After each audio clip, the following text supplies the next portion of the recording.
Hello friends, तो आज की इस वीडियो में हम देखने वाले हैं एनसीईआरटी पॉलिटी क्लास 10th और चैप्टर 7 जो है आपका लोकतंत्र के परिणाम, आउटकम्स ऑफ डेमोक्रेसी। सबको पता है लोकतंत्र क्या है, डेमोक्रेसी होती क्या है, ठीक है। लेकिन इस चैप्टर में हमको देखना है उसके परिणाम क्या है, रिजल्ट क्या आते हैं। हमें पता है शासन व्यवस्था जो होती है 3 टाइप की होती है, लोकतंत्र होती है, राजतंत्र और तानाशाही। अगर हम देखें तानाशाही या फिर और कोई भी जो अन्य व्यवस्थाएं हैं ज़्यादा दोषपूर्ण है, लोकतंत्र को इनमें सबसे बेहतर बताया गया है, क्योंकि लोकतंत्र का मतलब भी होता है कि जनता खुद जो है अपना शासक चुन रही है वोट देके, ठीक है। तो लोकतंत्र को सबसे ज़्यादा बेस्ट बताया जाता है सभी शासन व्यवस्थाओं में। लोकतंत्र के परिणामों का अगर हम आकलन करें तो ये नागरिकों के बीच समानता को बढ़ावा देता है, व्यक्ति के मान सम्मान में वृद्धि करता है, गलतियों को सुधारने के लिए अनुमति देता है, निर्णय लेने की गुणवत्ता को सुधार करता है और संघर्षों को हल करने के लिए एक विधि प्रदान करता है। ये क्या है, लोकतंत्र के परिणाम। तो ये इस तरह, ये आपको जैसे मैंने लिखा है बिल्कुल इस तरह लिखना है। अगर आप थोड़ी वाइज लिखते हो ना उसमें समझ नहीं आता, ठीक है, तो सिर्फ पेज भर जाता है उससे। इसमें अगर आप इस तरह कीवर्ड्स में लिखोगे ना तो जो आपकी कॉपी चेक करता है उस पर भी इफेक्ट पड़ता है काफ़ी। आगे किया जाता है लोकतांत्रिक शासन उत्तरदायी, जिम्मेदार और वैध शासन होता है। इस बात को हमें बताना है कि वो किस तरह से उत्तरदायी होता है, किस तरह से जिम्मेदार और किस तरह से वैध। वैध का मतलब क्या होता है हम देखेंगे अभी। फर्स्ट आ जाता है उत्तरदायी सरकार। तो यह लोकतंत्र ही है जो एक उत्तरदायी सरकार को संभव बनाता है। उत्तरदायी मतलब कि किसी को जवाब देना, ये जवाबदेह होता है, क्योंकि ऐसी सरकार कायदे कानून को मानती है और लोगों को जवाबदेही होती है। मतलब सरकार को क्या होता है, लोगों को जवाब देना होता है, क्योंकि ये लोगों की ही सरकार है। क्योंकि सरकार जो कौन बनाते हैं, सरकार हम ही तो बनाते हैं, लोग, आप और हम मिलकर तो बनाते हैं। लोग द्वारा चुने गए प्रतिनिधि लोगों के प्रति उत्तरदायी होते हैं, क्योंकि लोगों ने ही उसको चुना है, अपने शासक को, अपने प्रतिनिधि को, तो उन्हें लोगों को जवाब देना पड़ता है। इसे लोकतांत्रिक शासन व्यवस्था क्या है, उत्तरदायी है। जिम्मेदार सरकार कैसे है, लोकतांत्रिक सरकार अधिक पारदर्शी होती है। जनता के पास यह जानने का अधिकार होता है कि फैसले किन तरीकों से लिए गए या सरकार ने कोई कार्य कैसे किया। सरकार कोई भी फैसला लागू कर देती है तो जनता के पास, जनता को यह अधिकार है कि वो पूछे फैसला क्यों लागू किया है, किस लिए। तो ये क्या होती है, जिम्मेदार सरकार। और सरकार की जिम्मेदारी होती है कि वो अपनी जनता को क्या दे, उन सब बातों का जवाब दे।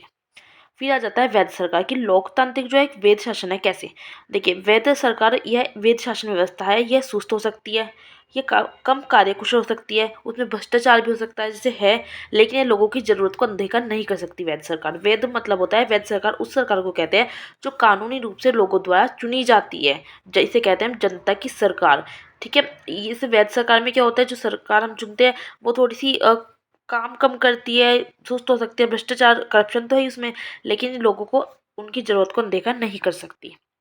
तो इसलिए जो लोकतांत्रिक है वो शासन जो होता है वो उत्तरदायी भी होता है, जिम्मेदार भी और वैध भी होता है। अब आ जाता है असमानता और गरीबी में कमी।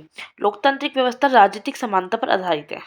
प्रतिनिधि के चुनाव में हर व्यक्ति का वजन क्या होता है, बराबर, चाहे कोई अमीर हो, चाहे गरीब, चाहे छोटा, चाहे बड़ा, सबका एक वोट एक मत होगा। व्यक्तियों को राजनीतिक क्षेत्र में बराबरी का दर्जा तो मिल जाता है, लेकिन आर्थिक असमानता को बढ़ते हुए पाते हैं। बांग्लादेश में देखें तो हम आधी से ज़्यादा आबादी जो है वो गरीब है। तो यह है कि असमानता भी है और गरीबी में से कमी भी आती है। आ जाता है आर्थिक समृद्धि और विकास। 1950 से 2000 तक देखें तो 50 वर्ष हो गए, ठीक है। तो 50 वर्ष के आंकड़ों का अध्ययन करने से पता चलता है कि तानाशाह शासन व्यवस्था थी जो, उसमें आर्थिक वृद्धि थोड़ी, अगर हम देखें, लोकतंत्र की अपेक्षा ज़्यादा हुई है। तानाशाही शासन लोकतंत्र के मामले में क्या होता है, आगे दिखता है, क्योंकि तानाशाही में क्या है, असमानता और गरीबी में कमी आई है, लेकिन लोकतंत्र में क्या है, थोड़ा गरीबी ज़्यादा हुई है।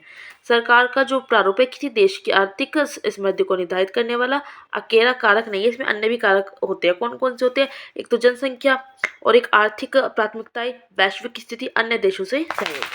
सामाजिक विविधता का आवाज देखते हैं, तो जो सामाजिक विविधता के आवाज हम देखते हैं, प्रजातंत्र, प्रजातंत्र कह दो, लोकतंत्र कह दो, एक ही बात है, ठीक है।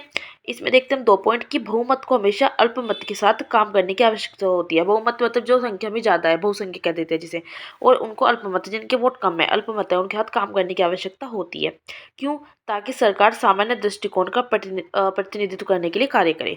दूसरी चीज़ देखते हैं, बहुमत से शासन का अर्थ है कि प्रत्येक निर्णय के मामले में या प्रत्येक चुनाव के मामले में अलग अलग व्यक्ति और समूह बहुमत बना सकते हैं, ठीक है,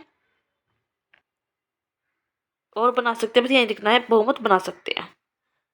ये डबल लिख के चली गई है। आगे जाता है नागरिकों की गरिमा और आज़ादी। लोकतंत्र में क्या है, नागरिकों को उनकी गरिमा और आज़ादी प्रदान है। भारत में कई सामाजिक वर्ग है जिनमें उत्पीड़न झेला है। अगर हम बात करें महिलाओं की समानता की, तो लोकतंत्र की वजह से ही महिलाएं समान अधिकारों के लिए लड़ाई कर पाई है, संघर्ष कर पाई है। जातिगत असमानता की बात करें तो लोकतंत्र के कारण ही पिछड़ी जाति व अनुसूचित जाति के लोग भी हर पेशे में शामिल होते हैं। लोकतंत्र नागरिकों की गरिमा को कैसे बनाए रखता है? लोकतंत्र सम्मान व स्वतंत्रता की भावना को जन्म देता है। सभी नागरिकों के जो साथ समान व्यवहार महिलाओं को पुरुषों के साथ समान दर्जा देते हैं। मतलब सभी नागरिकों के साथ क्या होता है, समान व्यवहार होता है यहाँ पर, और महिलाओं को पुरुषों के समान यहाँ पे दर्जा मिलता है। किसमें? लोकतंत्र में कहा गया है सभी एक समान है क्योंकि समता का अधिकार। तो चैप्टर हो जाता है आपका यहाँ पर खत्म। आपको स्टार्टिंग से दिखा रही हूँ, वीडियो को पॉज करना है और अपने नोट्स बना लेने हैं। आपने देखा होगा चैप्टर कितना छोटा सा है क्योंकि थ्योरेटिकल है और लोकतंत्र के परिणाम आउटकम्स पूछे हैं, तो जाहिर सी बात है कीवर्ड्स में लिखना था और थोड़ा बहुत बताना था आपको। बस इस बुक का एक लास्ट चैप्टर रह गया है, चैप्टर 8, वो भी लोकतंत्र से रिलेटेड है। वो चैप्टर मैं आज ही करवा दूंगी पॉसिबल हुआ तो, और फिर मैं आपकी हिस्ट्री 11th की जो 2 चैप्टर हो गए थे आगे के हम स्टार्ट करेंगे। वीडियो अच्छी लगे तो लाइक करना है, शेयर करना है और कमेंट्स करके मुझे बताना है।